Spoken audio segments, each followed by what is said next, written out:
Welcome to Midnight Whispers, where the night doesn't whisper, it warns. As you lie in the safety of your bed, imagine footsteps in the forest, eyes watching from behind the trees, and truths too terrifying to ignore. These aren't just stories, they're echoes from the shadows, real accounts whispered under breath by those who survived. So close your eyes, but don't fall asleep too fast. The darkness remembers. What if your routine grocery run turned into a chilling game of cat and mouse, where every glance felt like a calculated move? I live in northern Utah, nestled on the quiet fringe of a small highway town. It's the kind of place where busy is a relative term, mostly defined by a handful of stores, a couple of truck stops, and a lone motel clinging to the main road. Venture beyond the asphalt, and you're quickly swallowed by dirt roads that snake through vast, private acres of dense forest and sprawling grassy fields, leading to just a scattering of isolated homes. For me, life here was a predictable rhythm of remote work, punctuated by the familiar hum of routine. My workday typically wrapped up around 6, leaving me just enough time to make the quick trip into town for groceries and to restock whatever essentials the house demanded. Given the town's low-key nature, the stores were rarely crowded, offering a peaceful, almost solitary shopping experience. I pulled into the lot, parked in my usual spot far from the entrance, and began my methodical navigation of the aisles. That's when it started. A flicker of movement in my periphery, a sense of being observed. I glanced up, my eyes meeting a stranger's across a display of canned goods. He was just looking at me. I dismissed it instantly. Awkward timing, asterisk, I thought. A simple coincidence. One of those fleeting moments when two strangers inadvertently lock eyes. I averted my gaze, resuming my task of choosing the perfect bell peppers. A couple of minutes later, now deep in an entirely different, almost deserted aisle, the feeling returned. That subtle, undeniable prickle on the back of my neck. I shifted my weight, and there he was again, at the end of the aisle, standing unnervingly still, his gaze fixed in my direction. He wasn't browsing, not pushing a cart, not even holding a basket, just standing there, watching. My initial dismissal began to crumble, replaced by a nascent ripple of discomfort. Was it just a coincidence, or was I seeing something that wasn't there? I tried to rationalize it away, chalking it up to a particularly intense daydreamer, or perhaps someone who had simply paused to contemplate their shopping list. I focused on the items before me, feigning deep concentration, but I could still feel the weight of his stare. I edged further down the aisle, hoping he'd move on. He didn't. Instead, he took a slow, deliberate step towards me, then another, until he was perhaps 5 or 6 feet away, still silent, still unnervingly stationary. My heart gave a tiny, unwelcome lurch. This was beyond coincidence now. This was deliberate. I refused to meet his gaze directly, but I shifted my eyes just enough to catch him in my peripheral vision. His face was unreadable, devoid of expression, his posture rigid. No movement, no fidgeting, just an unsettling stillness.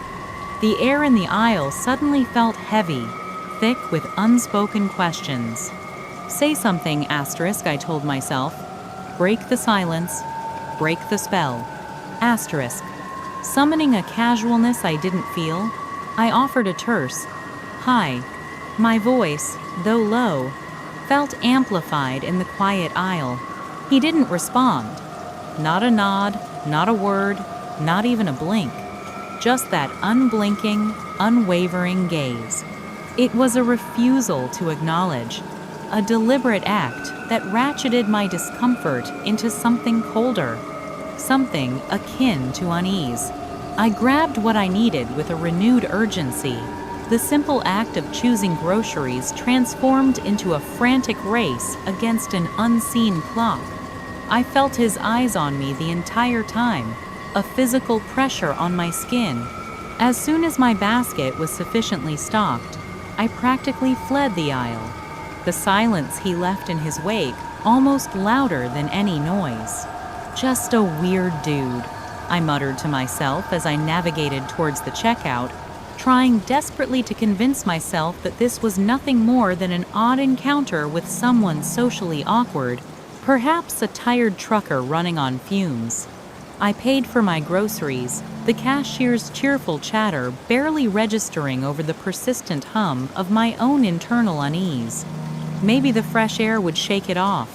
I pushed my cart out into the fading light, the sun dipping below the horizon, painting the sky in hues of orange and purple.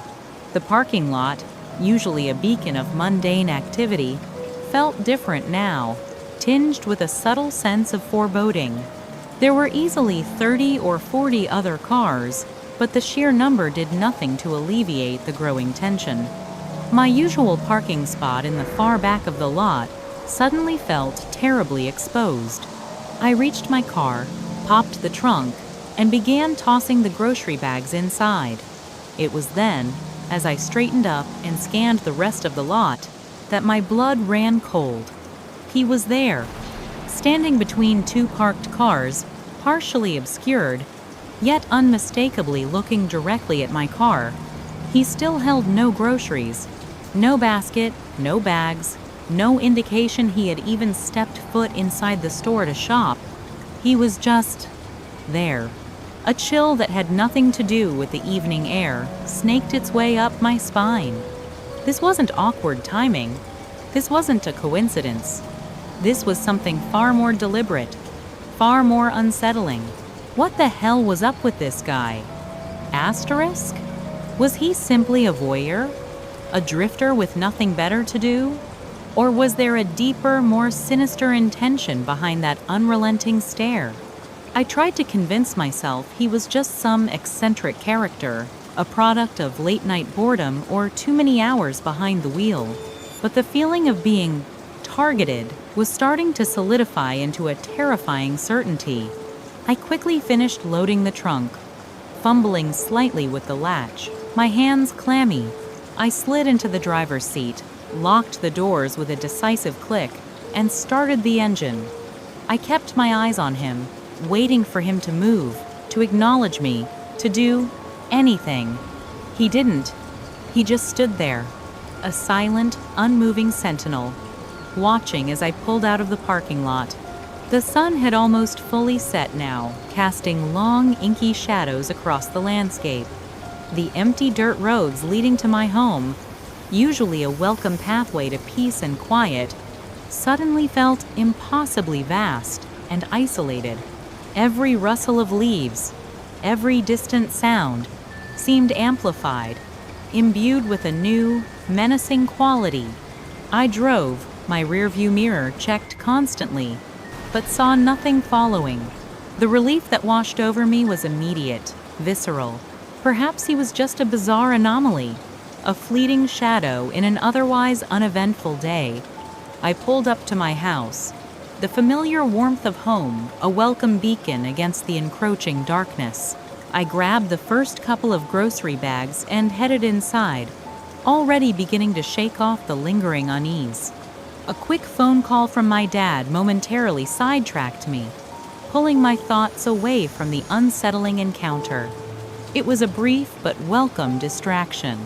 Eventually, I returned to the task, heading back outside to retrieve the remaining bags from my car. And that's when I saw it. I had to squint, letting my eyes adjust to the dimming light to truly make it out. Far in the distance, partially obscured by the trees that lined the edge of my property, an unlit truck sat motionless. It was little more than a dark silhouette against the deepening twilight sky. Its presence a stark, unexpected intrusion on my private land. I own just under 40 acres out here, a sprawling expanse of secluded forest and fields. That truck, nestled off the side of the dirt road, was unequivocally on my property. And it definitely hadn't been there when I'd pulled in moments earlier. A fresh wave of unease, far more potent than the one I'd experienced at the store, washed over me. If it was just turning around, or lost, why would it be parked with its lights off, so deep on my land? Why the calculated stealth? The questions spiraled, each one tightening a knot of dread in my stomach. I moved slowly towards my car, my eyes fixed on the distant vehicle. Every rustle of leaves, every creak of a branch in the wind, made me jump. My mind raced, desperately seeking a benign explanation. Maybe it was just some weary driver who'd pulled off the main highway, seeking a quiet place to sleep for the night instead of paying for a motel room. It was on my property, yes, but if they were truly harmless, I wasn't one to make a fuss. But then the insidious thought crept in. What if it wasn't harmless? Asterisk. You never know who could be out there, what their intentions might be, or what they might do if confronted in the dark. The memory of the man from the grocery store, his unwavering stare, his silent refusal to engage, resurfaced with chilling clarity. Was this connected? Was this the same person? The possibility twisted a knot in my stomach. The rural quiet of my property, usually a source of comfort, now felt like a vast, exposed vulnerability. The only sound was the thumping of my own heart against my ribs. I made the conscious decision not to approach, not to investigate. It felt safer, more prudent, to retreat. I quickly gathered the remaining groceries, my movements swift and economical, my gaze darting between the truck and the entrance to my house. Once inside, with the doors firmly locked, I moved to the front window. Slowly, cautiously, I drew back the curtains, creating a narrow slit through which I could observe the distant silhouette. The truck remained, motionless, unlit. For the next hour or so, I tried to convince myself. I watched a show, went through the motions of a normal evening, all while my peripheral vision was drawn, almost magnetically, to that dark shape. Asterisk. It's just a sleeping driver. Asterisk, I reasoned. Strange, yes, but harmless. Asterisk. The initial panic began to subside, replaced by a more manageable, if persistent, sense of weirdness. Yet, as the minutes ticked by, and the truck never moved, never showed a flicker of light, never gave any sign of life, that weirdness slowly began to curdle into something else. A subtle, creeping dread. It was getting late. The house was quiet, save for the rhythmic tick of a clock somewhere in the kitchen. I spent another hour in the living room, staring out into the oppressive darkness, but the truck remained a stubborn, unmoving shadow on my land. Finally, I closed the curtains. The thick fabric doing little to block out the unsettling image burned into my mind. I headed upstairs to bed, attempting to dismiss the day's strange events as isolated incidents, remnants of a weary mind playing trick. I must have drifted off quickly, exhausted by the day's strange anxieties. But then, in the suffocating stillness of the deep night, I woke with a jolt. A sudden, urgent need to use the restroom. The digital clock on my nightstand glowed a faint 2:47 a.m. Half asleep, I stumbled across my bedroom floor and into the hallway, heading towards the bathroom. As my hand reached for the doorknob, just as I was about to pull it open, a sound, a distinct, unsettling creak, echoed from downstairs. It was the sound of an old floorboard groaning under weight, a sound that resonated with an immediate, terrifying familiarity. Every house has its quirks, its creaks and groans, but this was different. This was rhythmic, intentional. It froze me. My heart, still sluggish from sleep, lurched into a frantic gallop. I held my breath, straining to hear over the sudden pounding in my ears. Silence. A profound, unnatural silence. Had I imagined it? The remnants of a dream? I cautiously closed the bathroom door, then reopened it, listening intently. Nothing. See? Asterisk. I tried to reassure myself. Just your imagination. Asterisk. Still, the seed of unease had been planted. I decided to check. Slowly, silently, I tiptoed to the end of the hallway, peering down the dark staircase. Only a sliver of moonlight filtered through the kitchen windows, painting the downstairs hallway in shades of murky gray. And then, I saw it. A shadow. Not a static, furniture-cast shadow, but a form that moved, subtly, almost imperceptibly, against the far wall of the downstairs hallway. Was it a reflection from outside, a tree branch swaying in the wind? Number. It was too solid, too deliberate. My blood ran cold. The possibility I had desperately tried to dismiss earlier, the possibility of an intruder crashed down on me with horrifying certainty. Someone was in my home. The air thickened, heavy with an unseen presence. Every muscle in my body tensed. I backed away, inch by agonizing inch, my bare feet making no sound on the carpeted hallway. My mind screamed at me to run, but my body felt paralyzed, rooted to the spot by a primal fear. I forced myself to move, retreating silently into my bedroom, closing the door with painstaking slowness, each click of the latch echoing like a gunshot in my own ears. I fumbled for my phone, my fingers clumsy with adrenaline, and dialed 911. My voice was a whisper, a strangled plea for help. "There's someone in my house," I choked out, keeping my voice as low as possible, acutely aware that any sound could give away my position. The operator's calm voice was a lifeline, but the wait, those first 5 minutes, stretched into an eternity. I held my breath, listening, hearing nothing but the frantic thrumming of my own heart. Doubt began to creep in again, a cruel trick of the mind. Maybe they're gone. Maybe it was nothing. Asterisk. Then, the creaking returned. This time, unmistakable. Slow, deliberate footsteps, moving across the floorboards below me. They were closer now, unmistakably inside, not just in the hallway, but moving, exploring. My eyes darted around the room, searching for an escape, a weapon, anything. The footsteps paused, then continued, sounding as though they were entering the living room, directly beneath my bedroom. I was trapped, a silent prisoner in my own home, listening to an unseen intruder prowl just feet below me. A minute later, the piercing beam of headlights cut through the darkness outside, followed by the distinct sound of a police cruiser pulling into my driveway.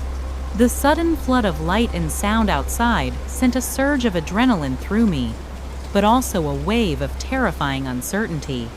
Would the intruder hear it? Would they escape? From downstairs, I heard a sudden, frantic scurry of footsteps, a desperate dash. The sounds moved quickly towards the front of the house, then mercifully faded as they burst out the door. Just as the officers, their flashlights cutting through the night, ran up to my porch, a dark figure darted from my house. Thankfully, they caught him running back up toward the unlit truck that was still parked in the field, a chilling testament to his patient, predatory wait. And then, the ultimate horror. As the officers cuffed him, pulling him into the faint light of their cruisers, I saw his face. It was him, the man from the grocery store, the unsettling silent watcher whose gaze had haunted my afternoon. My stomach dropped. He really had been stalking me. This wasn't a random act of trespassing or a lost driver. This was calculated, personal. And then came the revelation that turned my blood to ice. He was armed. He claimed he was just trying to rob me, a feeble attempt to rationalize an act far more sinister. But I knew better. He hadn't taken anything. Not a single item from my house. He didn't even have a backpack, no means to carry anything of value. And he knew I was home. He must have been watching me from somewhere outside all night, waiting for the perfect moment. What he truly intended, alone in my home, is a thought better left unknown. What would you have done? While I was lucky to escape that night, the next chilling tale unfolds far from home, proving that even seemingly safe havens like a booked Airbnb can hide the most unexpected and terrifying secrets. Imagine arriving at a secluded cabin, miles from anywhere, ready to relax after a long drive. What if your welcome committee gave you chills, even before the real horror began? After the terror of my own home being invaded, the idea of a simple, quiet night in an Airbnb on a long road trip felt like a slice of heaven. This was last summer, a cross-country journey to visit relatives, and I was on the final leg, winding my way back home. I'd been driving for hours each day, bouncing from one destination to the next, and now, with 8 more hours separating me from my own bed, I'd booked a cabin.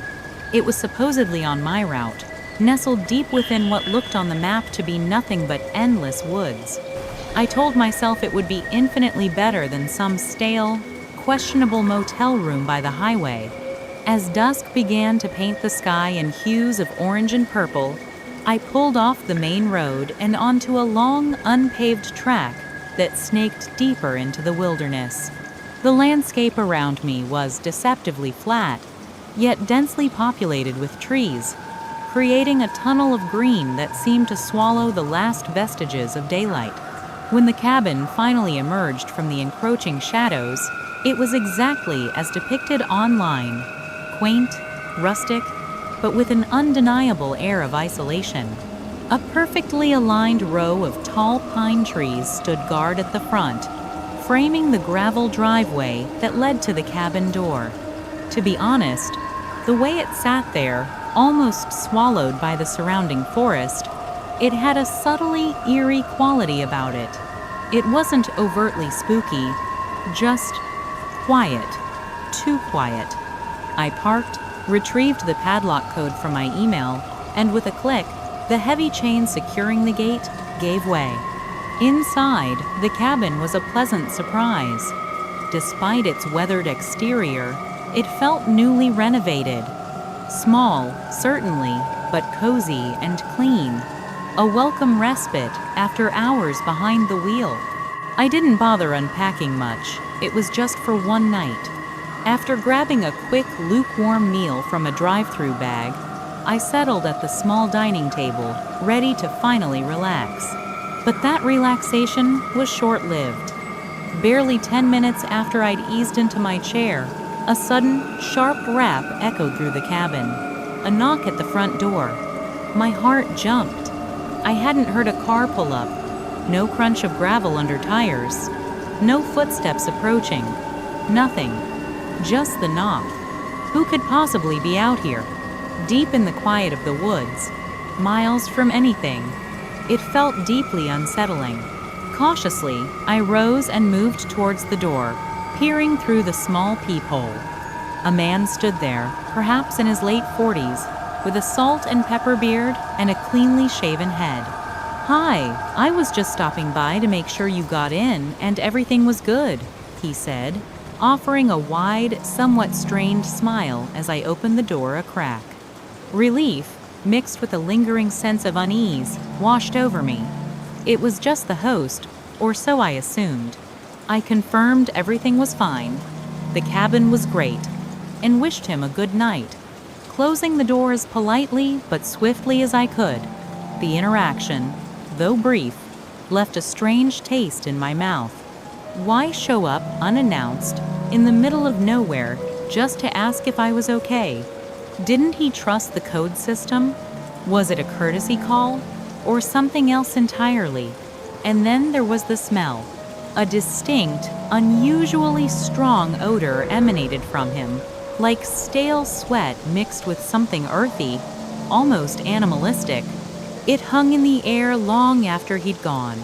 a lingering unpleasantness that settled deep in my nostrils and my mind. Was it from hard work or something else? I shook my head, trying to dismiss the odd encounter, and returned to my half-eaten meal. After finishing up, I decided a shower would help me unwind. 5 minutes under the warm spray, and I already felt exhaustion creeping in. I dried off quickly, slipped into comfortable clothes, and climbed into bed, scrolling through my phone, trying to drown out the silence of the cabin with a podcast. And then it happened again. Another knock. This one was far more insistent, almost aggressive, rattling the door in its frame.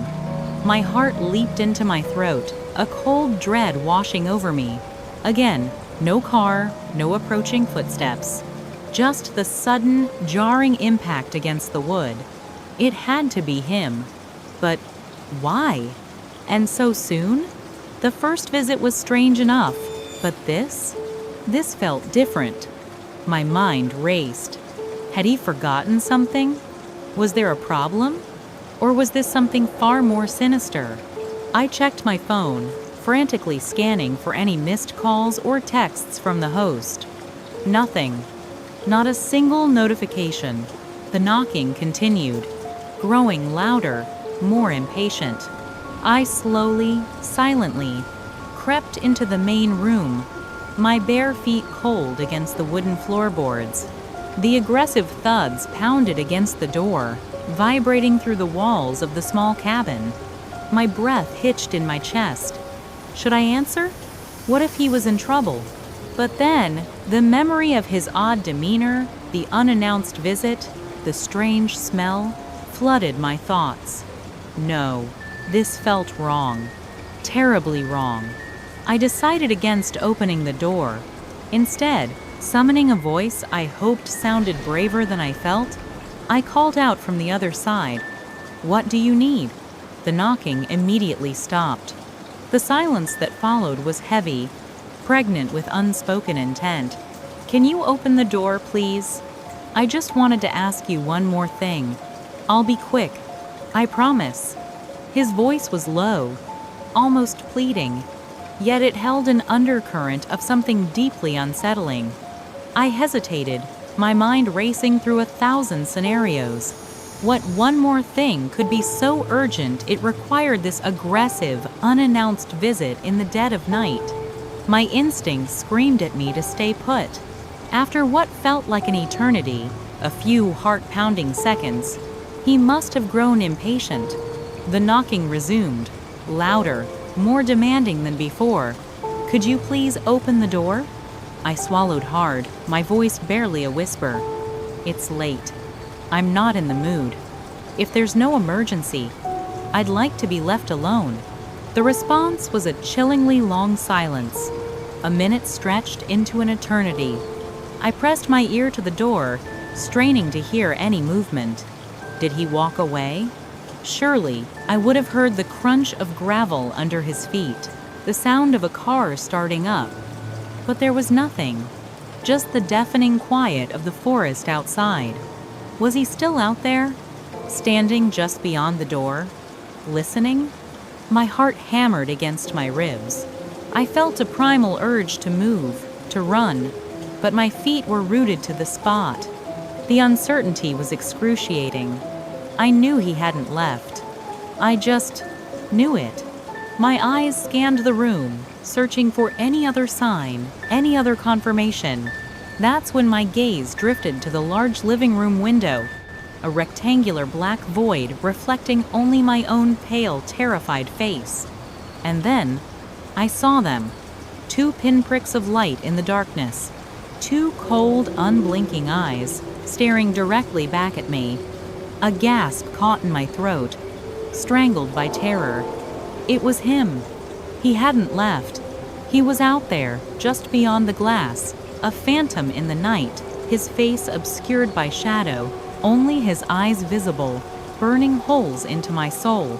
My blood ran cold, a glacial wave of pure, unadulterated fear washing over me. This wasn't a misunderstanding. This wasn't an overprotective host. This was something far, far worse. What was he doing out there? Why was he still watching? The aggressive knocks, the unannounced visits, the disturbing smell, it all clicked into place with horrifying clarity. This wasn't the host. The real host would have messaged me, called me, or at the very least, waited for an invitation before showing up unannounced, let alone trying to peer through my windows in the dead of night. My previous thoughts of him being just a bit odd evaporated, replaced by the chilling realization that this man was an absolute stranger, an imposter with unknown, sinister intentions. He had lied. He had gained my trust, however briefly, under false pretenses. What was he really planning? Why did he go to such lengths to appear as the host, only to then reveal himself as a terrifying stalker? The questions swirled in my mind, each one more terrifying than the last. Without thinking, without a moment's hesitation, I sprinted. My feet barely touched the ground as I tore across the small cabin, fumbling with the bedroom door, slamming it shut and twisting the lock with trembling hands. My fingers scrabbled for my phone, my vision blurred with unshed tears and sheer panic. 911. My voice, when it came, was a reedy whisper, barely audible even to myself. I choked out my location, the fear making every word a monumental effort. There's someone outside. He's not the host. He's watching me. The operator's calm voice was a lifeline, but it did little to quell the rising tide of terror within me. As I spoke, I heard it. A faint scraping sound from the living room. He was trying the window. He was trying to get in. The thought solidified the pure, unadulterated danger I was in. If he truly were the host, he'd have a key. He wouldn't be trying to force his way in. Every creak of the old cabin, every rustle of the wind outside, sounded like footsteps, like the turning of a doorknob, like the glass finally shattering. The minutes stretched into an eternity. I huddled in the furthest corner of the room, my body trembling uncontrollably, phone pressed to my ear, listening to the operator's instructions, listening for any sign that my worst fears were coming true. And then, flashing blue and red lights cut through the dense darkness outside. Never before had the sight of police sirens brought such overwhelming, desperate relief. The sound of their heavy boots on the gravel, the slam of car doors, it was like music. I heard frantic shouts, a scuffle, and then silence. A different kind of silence this time, one that promised safety. The officers confirmed he had run off, vanished into the woods just as they arrived. They searched, but he was gone, melting into the night, like the shadow he was. They contacted the actual host, who confirmed my worst suspicions. The man I had encountered was an absolute stranger. He had no affiliation with the property, had never been authorized to be there, and certainly wasn't supposed to be interacting with guests. What was he doing out there? Why was he pretending to be the host? What were his true intentions? These questions lingered, cold and unanswered, haunting me long after the police had left. The cabin, once a cozy retreat, now felt like a cage, a place where malevolent eyes had watched me from the dark. That night left me profoundly shaken, but it was nothing compared to the primal terror I would face far north, deep in the silent, unforgiving woods of Minnesota, where a seemingly peaceful family trip turned into a fight for survival against a very real, very present threat. Picture this: a peaceful night in a remote cabin, miles from anywhere, shattered by the distinct sound of an axe in the forest. And then, a relentless, terrifying banging at your front door. Last summer, after the unsettling Airbnb incident, I thought I'd seen the peak of unexpected terror, but nothing, absolutely nothing, could prepare me for what unfolded during our spring break trip in Minnesota.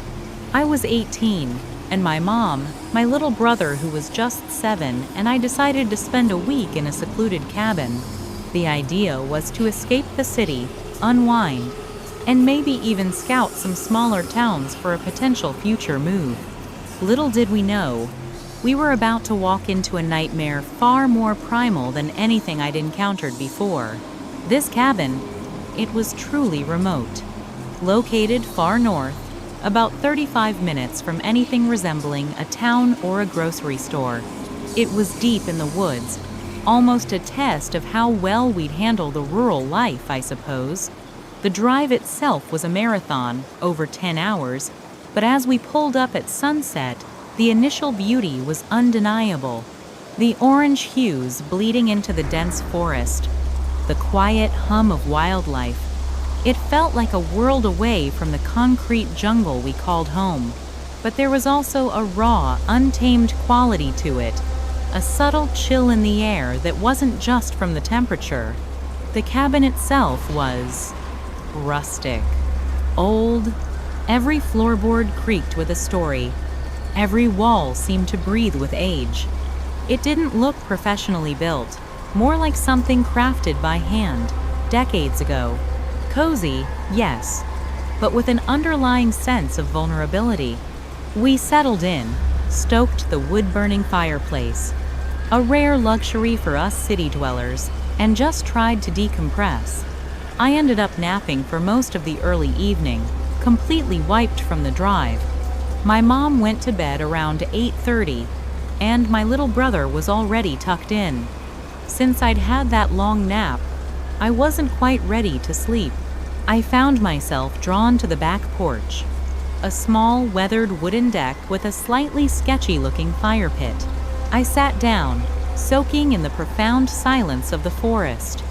No cars, no sirens, just the distant hoot of an owl and the whisper of wind through the pines.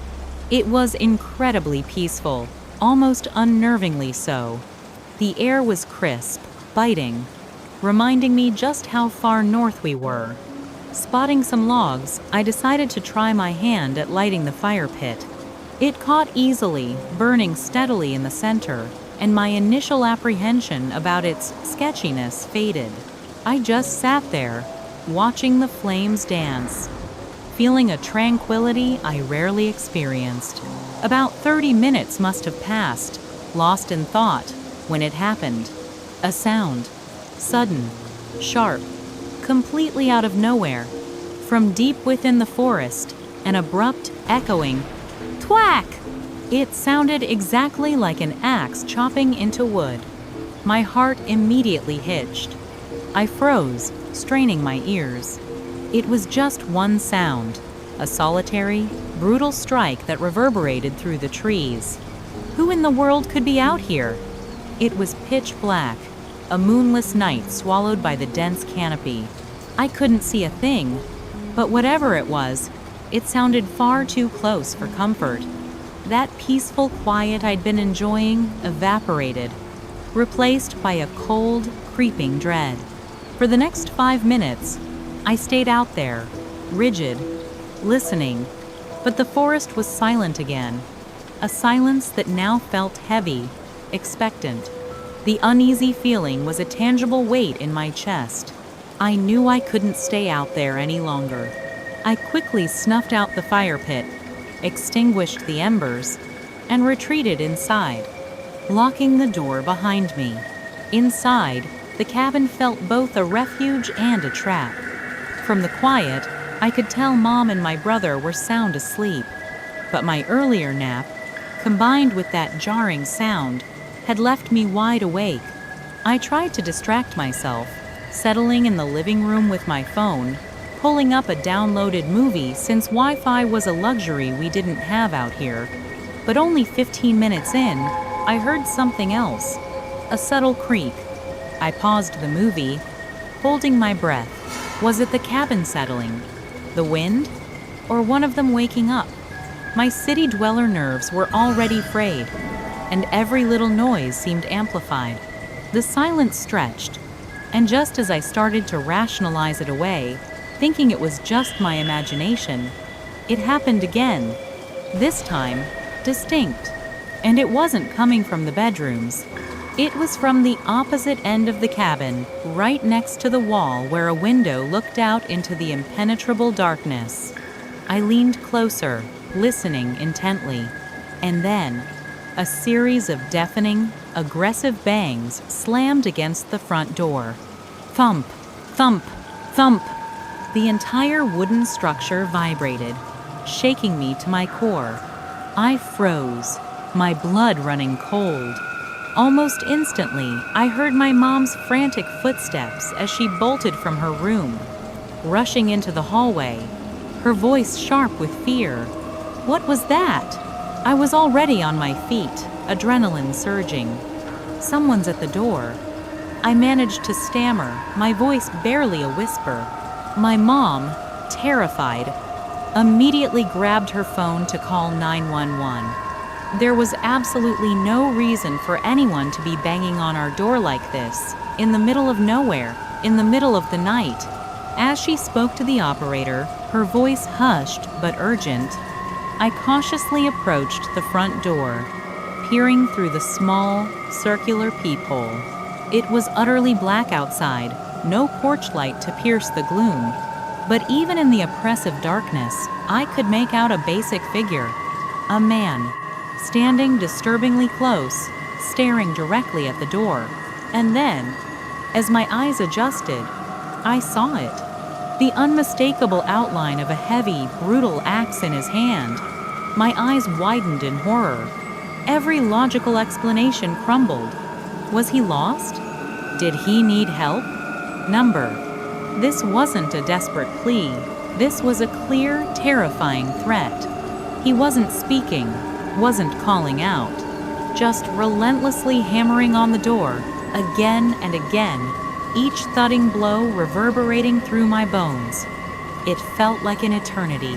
Moments stretched into an unbearable suspense, the only sounds the man's furious assault on our door and my mom's hushed, desperate conversation with the 911 dispatcher.